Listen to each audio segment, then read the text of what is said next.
Je me nomme Madame Diop Ndeye Awa. Je suis la coordonnatrice du programme de renforcement de la nutrition dans le district sanitaire de Goudomp qui est mis en œuvre par le consortium Thiaïfon fondé depuis 2020. Madame, parlez-nous de ce programme au niveau de Goudomp.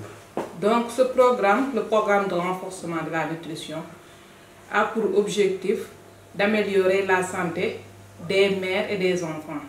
Des mères en situation de vulnérabilité et des enfants de moins de 5 ans, en prenant en charge la malnutrition des enfants, la prise en charge et les activités de communication. Depuis quand ce programme est basé à Goudomp? Donc ce programme est basé à Goudomp depuis 2021. On était dans les 9 communes du département et progressivement en 2022, nous avons couvert tout le département dans les 15 collectivités territoriales. Depuis votre installation dans le département de Goudomp, est-ce qu'on peut avoir une évolution, le bilan, les activités au niveau de votre programme? Donc pour les activités que nous déroulons, c'est la pesée qui se fait tous les mois pour les enfants de 0 à 23 mois. Nous faisons le rapport entre le poids et l'âge de l'enfant pour détecter l'insuffisance pondérale chez les enfants. Ensuite, c'est suivi des activités de communication avec les mères gardiennes d'enfants, les mères ou les mères gardiennes d'enfants, pour les éveiller sur la nutrition de l'enfant, la prise en charge, l'hygiène des aliments, etc. Ensuite, il y a le dépistage que nous organisons tous les 3 mois. Avec la cible est plus large, c'est les enfants de 6 à 59 mois. Donc après le dépistage, nous faisons la prise en charge de ces enfants. Malnutrition aiguë modérée. Et si c'est sévère, là on réfère directement au niveau du poste de santé pour une prise en charge systématique et adéquate. Donc l'enfant a besoin d'être suivi très rapidement. Là nous accompagnons le transport des mères pour qu'elles puissent effectuer les rendez-vous de ces enfants. Et pour ce qui est de la malnutrition aiguë modérée, là nous prenons en charge au niveau communautaire avec la farine enrichie que nous donnons en raison de 4 kg par enfant. Il y a la vitamine A, le mébendazole et la supplémentation qui s'ensuit et les activités d'éveil au niveau des visites à domicile que les relais font en étroite collaboration avec l'agent de terrain. Comment se porte ce programme au niveau de Goudomp? Alhamdulillah, Dieu merci, le programme se porte bien. Donc ensuite, on a eu aussi un financement de la Banque mondiale à travers le projet ISMEA, investir dans la santé de la mère, de l'enfant et des adolescents. Donc nous gérons l'aspect FBR, le financement basé sur les résultats, qui est un programme qui vise à des incitations financières, qui motive les femmes qui ont respecté leur CPN, leur consultation prénatale. On les rembourse 7 000 francs pour 4 CPN. Et si elles accouchent au niveau des structures sanitaires, on les rembourse 12 000 francs. Donc récemment, nous avons eu à effectuer le remboursement de ces allocations pour les ménages vulnérables. Ensuite, on a aussi les initiatives communautaires. Les initiatives communautaires viennent renforcer la résilience au sein des ménages. Donc on était dans les 4 communes du département, à savoir la commune de Simbandi Balante, Karantaba, Djoudoubou, Simbandi Brassou. Et cette année, on a enrôlé 3 nouvelles communes, que sont la commune de Bagnères, la commune de Mangorungu et la commune de Yaran. Donc chaque commune va bénéficier d'une cagnotte de 16 millions. 16 millions en raison de 1 600 000 par village. Donc c'est 10 villages qui ont été choisis. Et dans chaque village, on a choisi 10 ménages vulnérables pour faire bénéficier des activités de l'élevage de petits ruminants, ou bien les jardins arrière-cours, ou bien l'aviculture au sein des ménages. C'est selon la demande du ménage vulnérable. Le choix de ces ménages, ça se passe comment? Ok, pour le choix de ces ménages, c'était un ciblage. Donc il y avait différents comités qui ont été mis en place. Au niveau des villages, on a le comité de sous-sélection qui est présidé par le chef de village. Il y avait aussi les membres tels que l'imam, le curé, un représentant des jeunes, une représentante des femmes, des groupements de femmes. Donc c'est toutes les franges de la société qui sont représentées. Ensuite, c'est eux qui devaient choisir les 10 ménages les plus vulnérables. Donc c'est mieux qu'eux, ils connaissent mieux la population que c'est nous qui devons choisir. Donc on a laissé la latitude de choisir les 10 ménages vulnérables. Ensuite, on remonte les listes au niveau de la commune avec le comité de sélection. Donc là, c'est le maire qui préside ce comité. en étroite collaboration avec les services déconcentrés de l'État tels que l'élevage, l'agriculture, la pêche, la santé. Donc chacun est représenté. Donc c'est eux qui sont chargés de valider le recensement ou bien le ciblage des sous-comités de sélection. Ensuite, on remonte les listes pour l'approbation au niveau du comité de suivi qui est présidé par le sous-préfet du département avec les membres du comité de suivi. Donc c'est la dernière phase de l'approbation. Et ensuite, il y a la remise des chèques aux bénéficiaires. Comme tout programme, les difficultés ne manquent pas. Depuis votre installation dans le département de Goudomp, quelles sont les difficultés auxquelles vous avez fait face? Donc les difficultés, c'est lié aux femmes qui ne sont pas vulnérables, qui veulent adhérer au programme. Et on l'a si bien dit que tout le monde ne peut pas être bénéficiaire de ce programme. Donc c'est les ménages qui sont vulnérables. Donc la vulnérabilité, ça se mesurait. On avait des critères de sélection pour les initiatives communautaires. Et pour le FVR aussi, on a des critères de sélection. Récemment, il y a une incompréhension, j'allais dire, entre vous et certaines populations. Aujourd'hui, est-ce que vous pouvez revenir un peu sur la quintessence même de ce problème?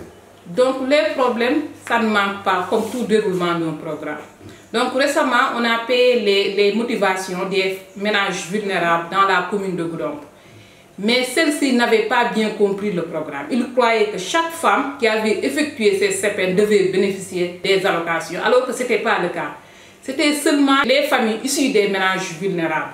Et ensuite, il y avait le comité de suivi avec le préfet du département qui a eu à valider les listes à la date du 26 septembre 2022. Donc les femmes ayant effectué les CPN avant la date d'approbation ne vont pas bénéficier de ces allocations. C'est seulement après la date d'approbation qu'elles auront bénéficié des allocations. Si c'est 2 CPN effectués, donc on rembourse 14 000 francs. Si c'est 2 CPN plus accouchement, on rembourse 14 000 plus les 12 000 accouchements. Donc c'est ça. Mais il y avait beaucoup d'incompréhension avec la communauté. Donc on était obligé de repartir à la base, de travailler avec les relais pour sensibiliser sur cette question. Selon vous, pourquoi ces femmes, à un certain moment, n'ont pas compris la démarche? Peut-être c'est le travail des relais qui ne s'est pas bien passé. Parce qu'avant le ciblage, les relais devaient effectuer des activités de communication avec les bénéficiaires de ce programme. Donc tout le monde, je l'ai dit, tout le monde n'était pas bénéficiaire.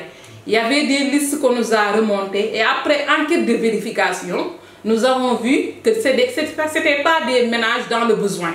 Donc le préfet du département, en étroite collaboration avec le comité, il y a certains ménages, on les a rayés de la liste. C'est cette incompréhension peut-être qui a fait que toutes les femmes qui étaient choisies au niveau des sous-comités de sélection croyaient qu'elles allaient recevoir les allocations, alors que ce n'était pas le cas. Depuis lors, est-ce que vous avez eu à trouver un terrain d'entente? Oui, on a eu à discuter avec les comités de sous-sélection au niveau des quartiers, parce qu'à Goudomp, c'est des quartiers, au niveau des sous-comités, au niveau des quartiers. Donc, avec la mobilisatrice qui est à Goudomp, elle a eu à effectuer cette communication pour un peu éveiller les femmes sur les activités et sur comment se fait le remboursement de ces allocations. Et ça se fait comment? Donc, après avoir effectué les CPN, les relais vont au niveau de la maternité ou bien au niveau du poste pour faire le recensement des femmes, parce qu'elles ont les listes des femmes qui sont dans le projet. Donc elles vont effectuer le recensement des femmes ayant effectué soit la CPN1 ou bien la CPN2 ou bien la CPN3 ou bien la CPN4. C'est selon la période. Donc si elles effectuent qu'elles ont eu à faire les CPN, elles remontent les listes au niveau de l'agent de la commune. Donc l'agent remonte les listes au niveau de la coordonnatrice moi-même. Donc je suis chargée de vérifier au niveau des registres et d'envoyer une requête au CNDN, le Conseil national de développement de la nutrition, pour la demande des fonds. Une fois que nous avons reçu les demandes de fonds, alors nous allons procéder au paiement.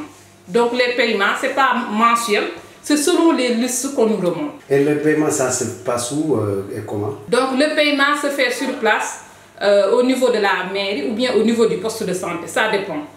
On les regroupe, on convoque les femmes. Si elles viennent, elles amènent leur carnet de vaccination plus la carte d'identité. Parce qu'une femme qui n'est pas sénégalaise ne peut pas être bénéficiaire de ce programme. Parce qu'ici, on est confronté à un problème de frontalité avec la Guinée-Bissau et la Gambie. Donc on exige la pièce d'identité au paiement. Si elles n'ont pas, parce qu'il y a beaucoup de femmes qui n'ont pas de pièce d'identité.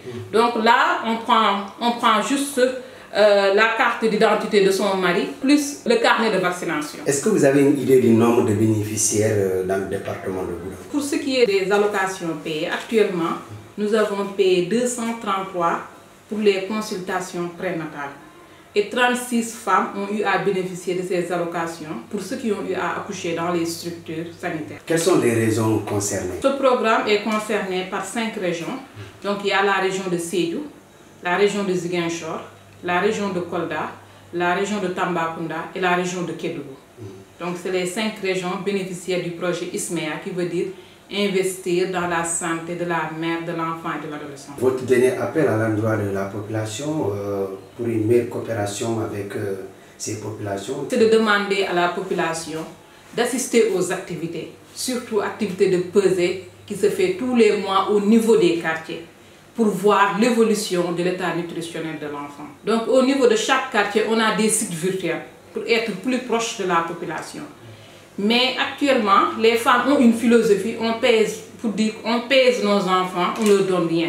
Alors que l'objectif de la pesée, ce n'est pas de donner la farine, mais c'est de suivre l'évolution de son enfant jusqu'à 23 mois. Et c'est gratuit. Donc pour le dépistage aussi, c'est les enfants de 6 à 59 mois. Et nous lançons un appel d'adhérer les activités, les sites de nutrition pour un état nutritionnel optimal des enfants, parce que l'avenir de l'enfant se construit dès à présent. Madame, nous sommes au terme de cette émission. Merci beaucoup. Merci, c'est moi qui vous remercie. Merci de la disponibilité.